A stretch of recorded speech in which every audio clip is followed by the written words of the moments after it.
이 시간 함께 나눌 은혜의 말씀은 신약성경 고린도전서 15장 1절부터 11절의 말씀입니다. 이제 제가 하나님의 말씀을 봉독해 드립니다. 형제들아, 내가 너희에게 전한 복음을 너희에게 알게 하노니 이는 너희가 받은 것이요 또 그 가운데 선 것이라.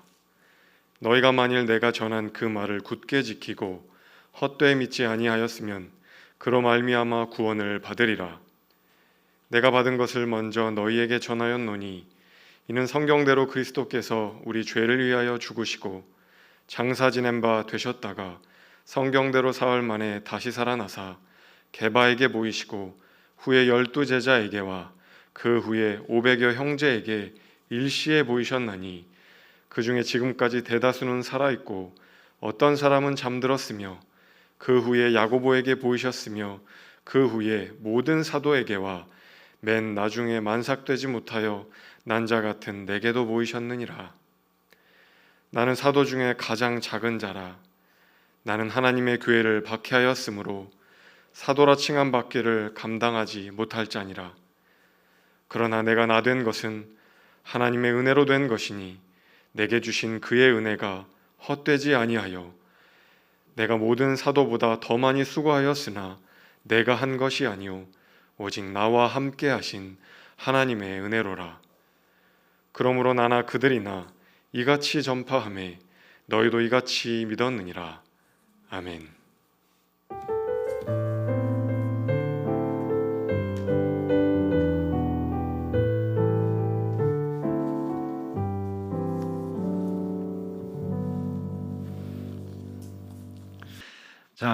지난 한 주간 동안 하나님께서 우리 교인들에게는 잘 모르겠지만 제게 주신 은혜가 너무 큽니다. 말씀으로 도전받고 또 말씀으로 조금 더 헌신할 수 있도록 제가 이 나이 먹도록 무수히 많은 부활절을 보냈지만 하나님께서 또 말씀으로 도전을 주시는데 정말 괴로우리만치 견디기 힘들었던 그러나 참 기뻤던 그러한 한 주였습니다. 특별히 목요일 밤에 잡히시면서 제자들에게 떡을 떼어주시고 잔을 나누면서 최후의 만찬을 했을 때 그 만찬이 그 6월절 마지막 만찬, 애굽에서 마지막 식사를 하고 광야로 떠나야 하는 먼 여행의 출발이라고 하는 그 의미가 제게 너무 크게 다가와서 한 번 더 주님과 함께 길을 떠나야 하는 그러한 만찬으로 다가오게 되었습니다.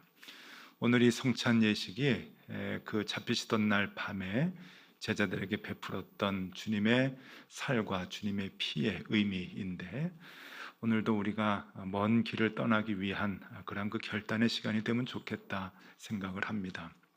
그런데 그 먼 길을 떠나는 것이 무엇이냐?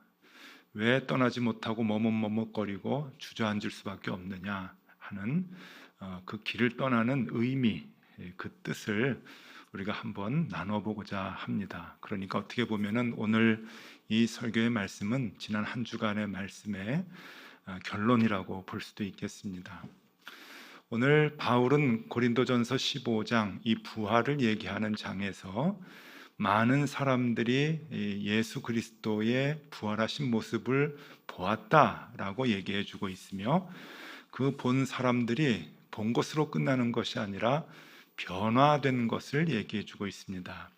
그러니까 어떤 사람들은 이 부활에 하신 예수님을 만난 사람들이 구체적으로 나열된 이 내용을 역사적인 사실임을 증명하기 위해서 바울이 기록을 했다라고 보지만 그 의무보다 더 중요한 것은 예수 그리스도 부활하신 그 예수님을 만난 사람들이 변했다라고 하는, 변하기 시작했다라고 하는데 더 초점을 맞춰야 합니다. 그래서 우리가 주님과 함께 먼 여행을 광야로 가는, 애굽에서 안주하지 아니하고 눌러앉지 아니하고 먼 여행을 출발해야 하는 그러한 주님의 제자로서 그 여행의 의미가 무엇인가, 먼 길을 떠난다고 하는 것이 어떤 의미인가라고 하는 것을 오늘 부활하신 예수님을 만나고 변화된 사람들의 모습을 보면서 그 그 여행의 의미를 우리가 살펴보려고 합니다. 여러 사람이 나오지만 구체적으로 이름이 불려진 사람은 두 사람이 나오고, 또 바울도 자신에 대한 이야기를 하는 걸 보면은 구체적인 개인이 세 명이 나오게 되는데, 오늘 그 세 명을 보면서 여행을 가는 그 모습이 어떤 모습인가, 우리는 어떤 상황인가 하는 걸 보면서 하나씩 조금 살펴보려고 합니다. 먼저 게바가 나오죠. 게바에게 보이셨다. 근데 게바는 베드로를 얘기합니다. 근데 게바가 예수님을 보고서 어떻게 변화되었는가 하는 것을 살펴보면 우리에게 오는 도전이 크다고 여겨집니다.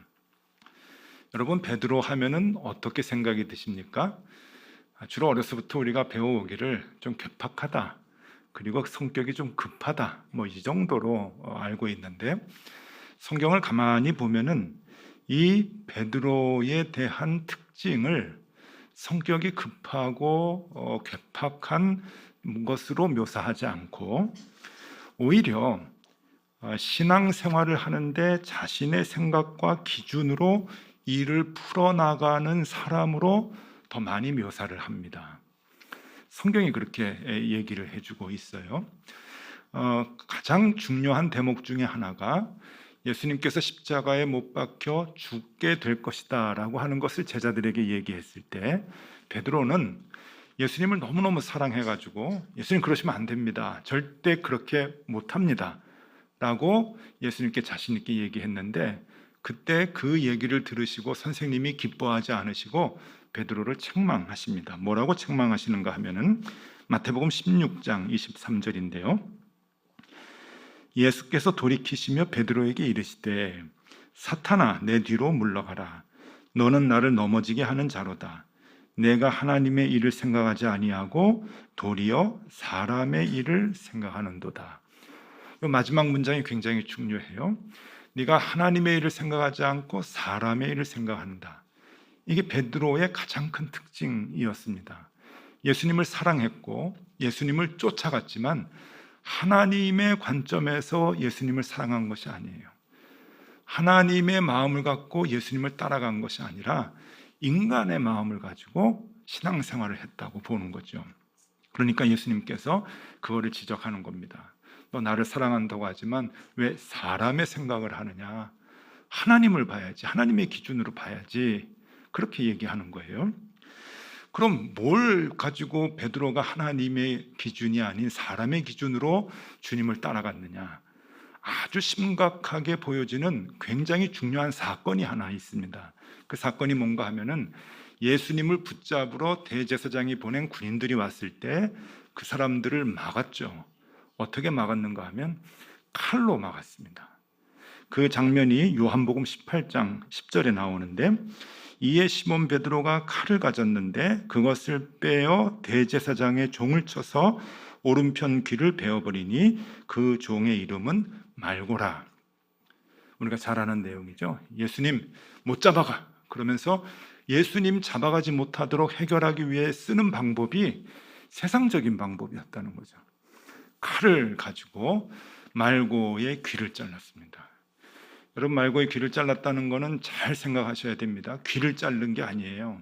말고가 피해서 귀가 잘려진 거지 목을 친 겁니다. 죽이려고 한 거예요. 그러니까 베드로는 예수님을 향한 엄청난 열정이 있었어요.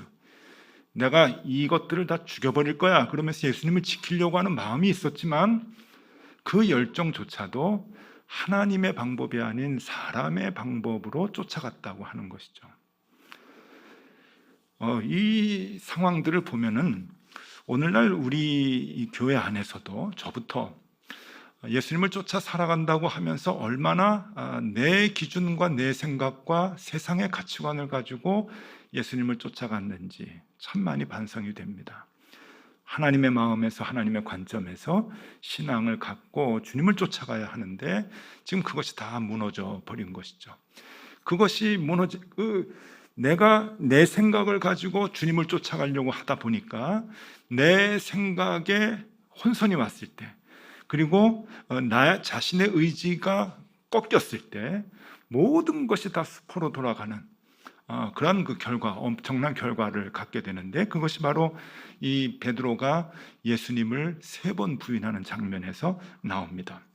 마태복음 26장 72절에서 74절의 말씀입니다.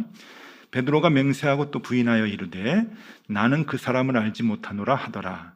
조금 후에 곁에 있던 사람들이 나와 베드로에게 이르되 너도 진실로 그 도당이라 내 말소리가 너를 표명한다 하거늘 그가 저주하며 맹세하여 이르되 나는 그 사람을 알지 못하노라 하니 곧 닭이 울더라.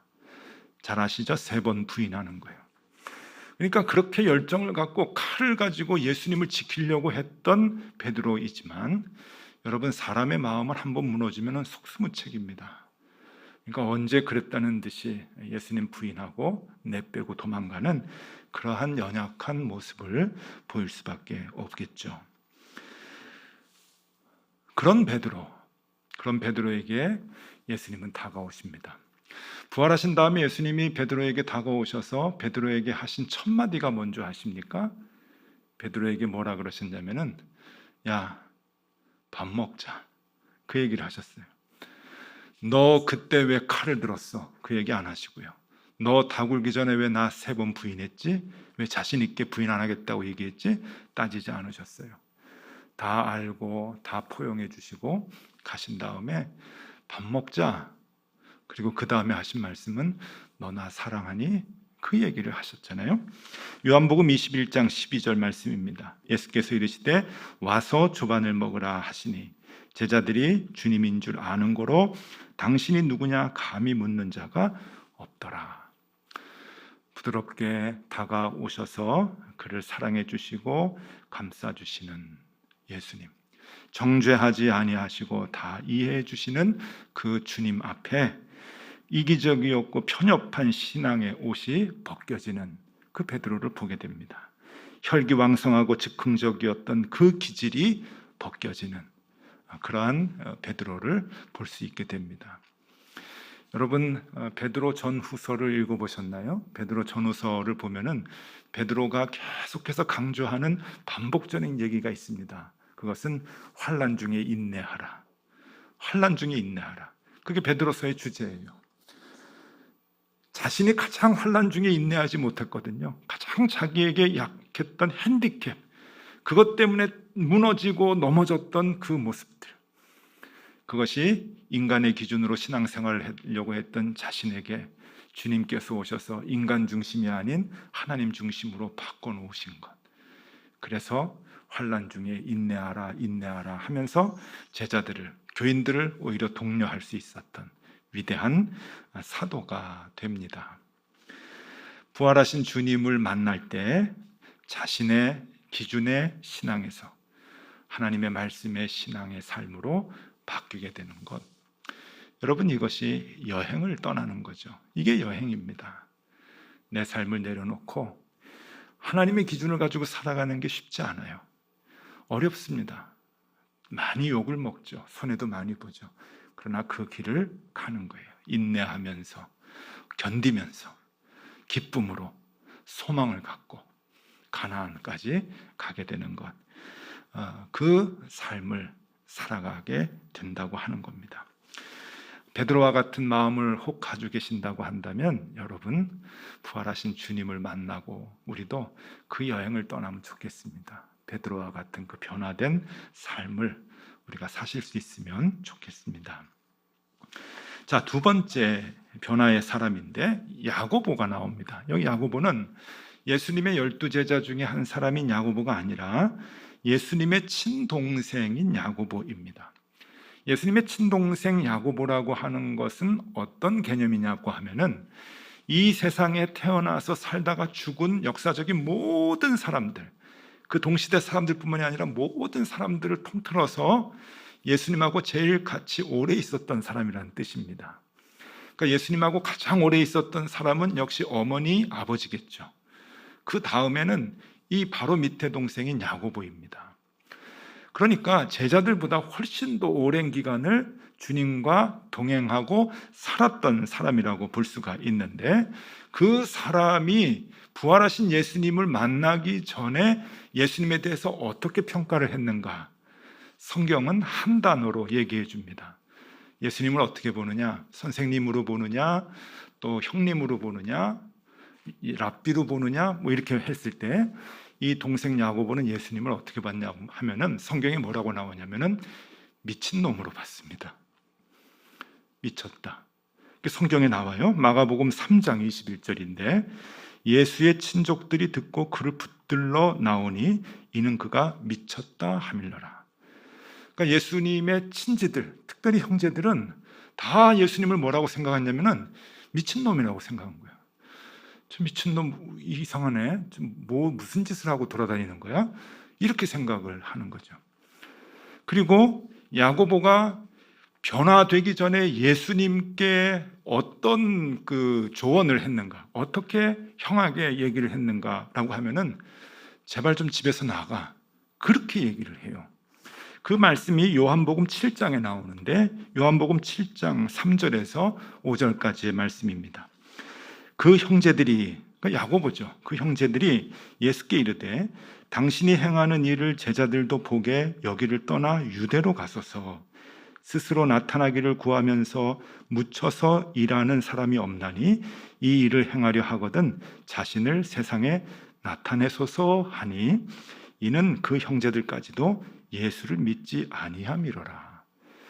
여러분, 이게 번역이 굉장히 점잖게 번역이 된 거예요. 이게 요즘 우리말로 그냥 확실하게 말씀드리면 어떤 뜻이냐면은, 형, 그렇게 미친 짓하고 돌아다니려면은 영향력 끼친다고, 그러려면 이 시골 총구석에 있지 말고 서울로 가, 서울로. 그래야 유명해지지, 이 총구석에서 뭔 짓을 하는 거야? 지금 그런 얘기예요. 예수님이 내가 하나님의 아들이다 하면서 막 돌아다니니까 그 유대 땅으로 가, 예루살렘으로 가. 왜 갈릴리 총구석에서 그러고 있어? 영향력 미치고 싶어? 그럼 나가, 집에서 나가. 그런 뜻이에요. 여기를 떠나 유대로 가소서. 유명해지려면 유대로 가소서. 그렇게 얘기해요. 예수를 믿지 않았기 때문이다. 그러니까 이 야고보는 형을 미친놈이라고 생각을 했고 제발 집에서 좀 나가줬으면 좋겠다라고 하는 마음을 갖고 있었던 겁니다. 여러분, 이런 것은 어떤 유형의 사람들일까요?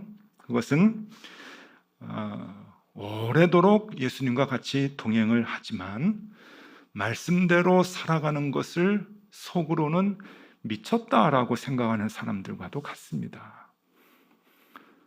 아마 교인들 중에 제일 많지 않을까 싶습니다.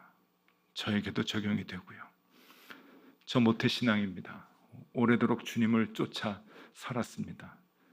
주님 때문에 밥 먹고 사는 목사 자리까지 있는 사람이죠. 앉아 있는 사람입니다.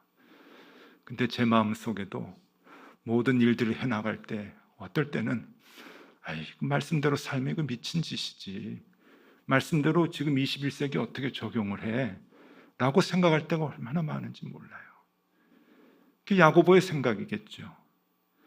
하나님은 이렇게 하라, 이쪽으로 가라라고 얘기하시는데 그게 이해가 아직도 안 가는 부분이 너무 많은 거예요. 목사가 이 정도면 교인들은 어떻겠습니까? 직장 생활을 하면서, 사업을 하면서, 자녀들을 키우면서 우리는 언제나 말씀은 머리로 알고 손과 발은 세상의 가치관을 쫓아가는 거예요. 세상의 가치관을 쫓아가는 것은 속으로 어떤 다짐을 하는 거예요? 어떤 마음을 먹는 거예요? 말씀대로 사는 게 미친 짓이지 라고 생각하는 것과 마찬가지인 거죠.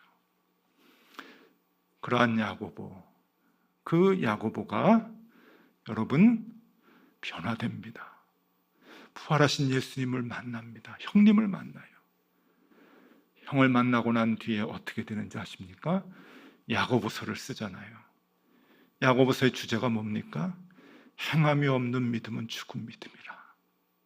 말씀대로 행하는 삶이 참된 제자의 삶이다라고 하는 것을 강조하잖아요.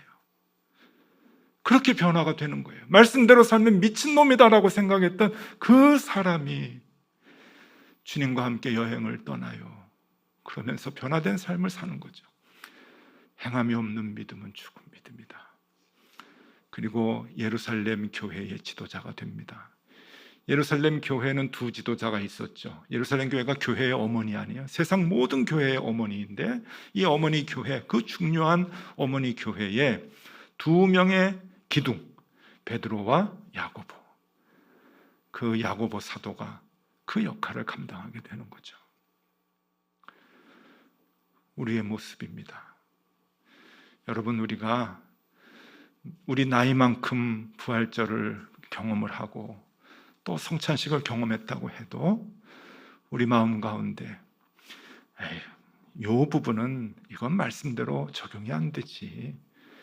하나님이 주식을 어떻게 알아? 하나님이 부동산 투자를 어떻게 아셔? 이거는 하나님의 영역이 아니야. 말씀대로 하면 이거 미친 짓이지 라고 생각하는 부분들이 있어요. 주님은 오늘 우리에게 그걸 내려놓으라고 얘기하시죠. 내려놓고 길을 떠나자. 그 길이 뭡니까? 행함이 없는 믿음은 죽은 믿음이다. 생활의 모든 영역에서 하나님의 말씀대로 살기를 바라는 그 여행을 떠나자고 우리에게 도전을 주시는 거예요. 부활의 아침에 그 부활의 주님을 우리가 만나면 좋겠습니다.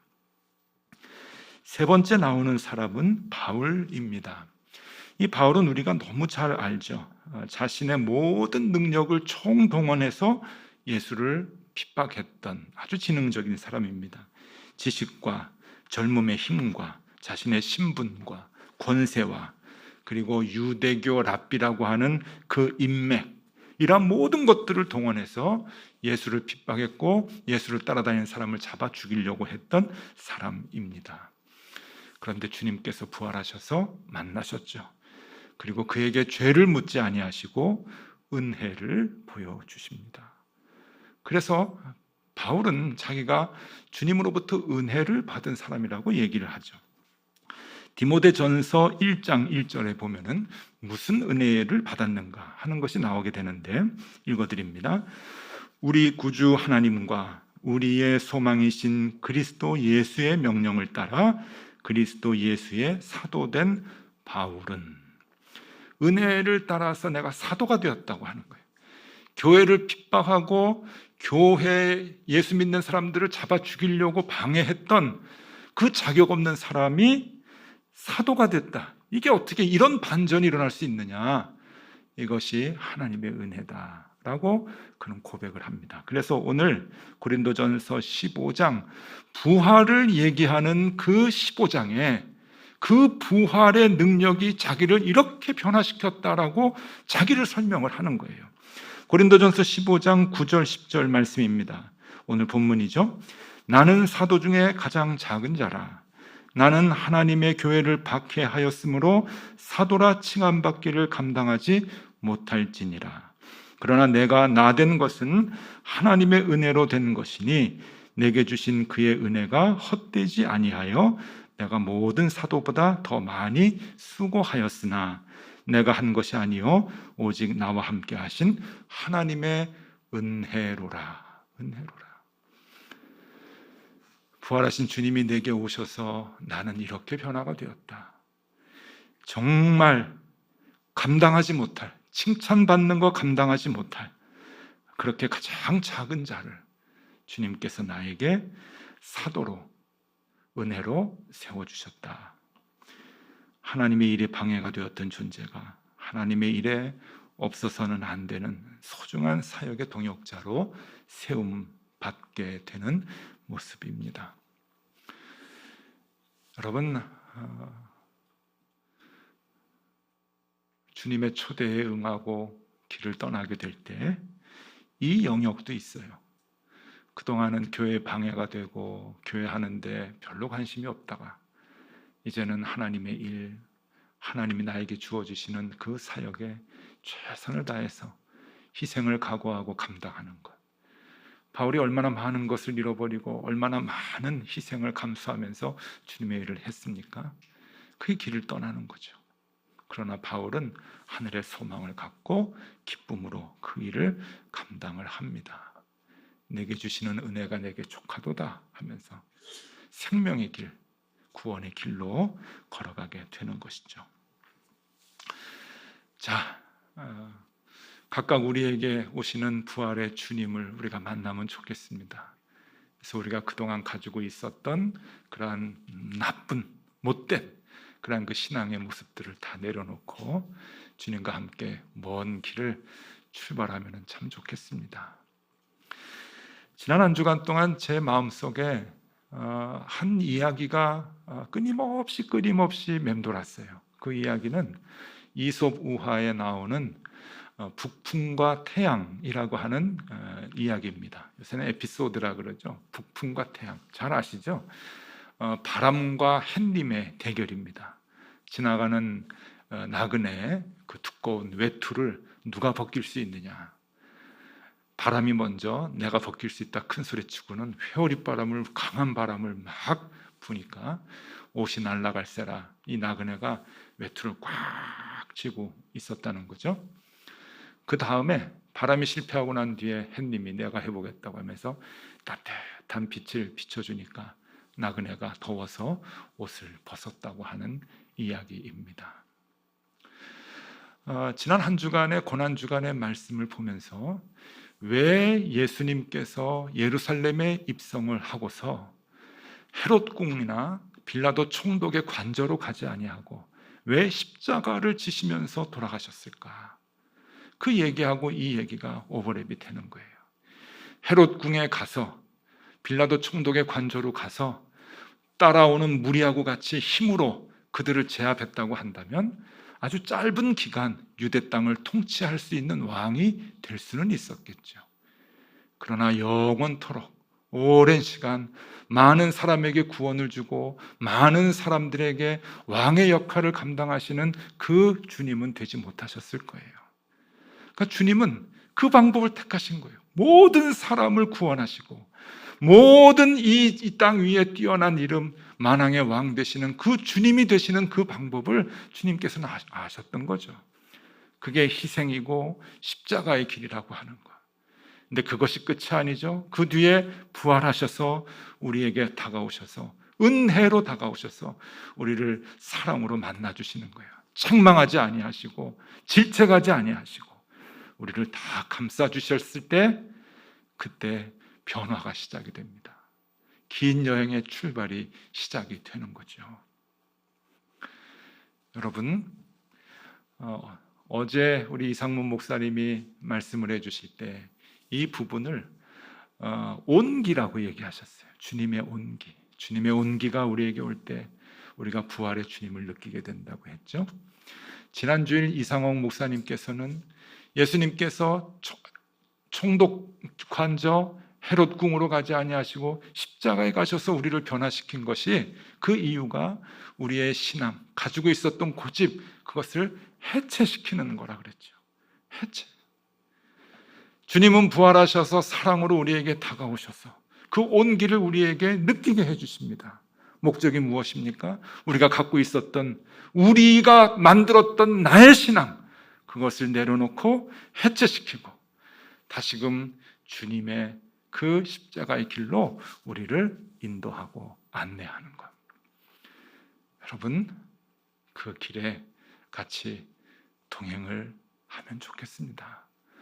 오늘 주님께서 우리에게 나눠주시는 이 피와 살을 우리가 받으면서 그 초대에 응하시면 좋겠습니다. 힘들고 어려운 길이지만 기쁨의 길입니다. 생명의 길입니다. 구원의 길입니다. 그리고 남들을 살리는 그 길, 그 여행을 우리가 주님과 함께 떠나는 귀한 시간이 될 수 있기를 바랍니다. 기도하겠습니다. 주님, 이 부활의 날에 부활의 주님 만나게 하시고 우리가 보게 하여 주시옵소서. 눈앞에 보이는 모든 것들을 칼로 자르려고 했던 나의 이기적인 신앙과 말씀대로 사는 것을 미친 짓이라고 여겼던 그 불신앙이 온기로 찾아오시는 부활하신 주님 앞에서 다 해체되게 하시고 우리가 다시 십자가의 길로 향하게 하여 주시옵소서. 그렇게 변화가 시작되는 이 주님의 초대의 자리가 되게 하여 주옵소서. 예수 그리스도 이름으로 기도드리옵나이다. 아멘.